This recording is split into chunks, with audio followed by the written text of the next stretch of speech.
तर मुसळधार पावसामुळे भांडूपमधील फुटपाथ खचलेला आहे। भांडूप पश्चिमेतील विलेज रोड जवळील ही घटना आहे।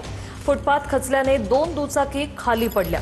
घटनास्थळी महापालिकेचे अधिकारी सध्या दाखल झालेले आहेत।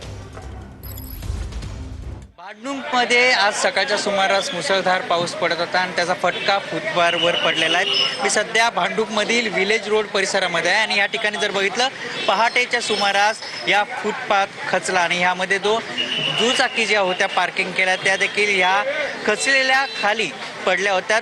दुचाकीचं मोठ्या प्रमाणात नुकसान झालेलं आहे। घटनास्थळी महापालिकेची टीम दाखल झालेली आहे। सध्या या ठिकाणी झाड तोडण्याचं काम सुरू आहे, मात्र यामध्ये कोणत्याही प्रकारची जीवितहानी झालेली नाहीये। सध्या या जो झाड आहे त्याला हटवण्याचं काम सध्या या ठिकाणी सुरू झालेलं आहे।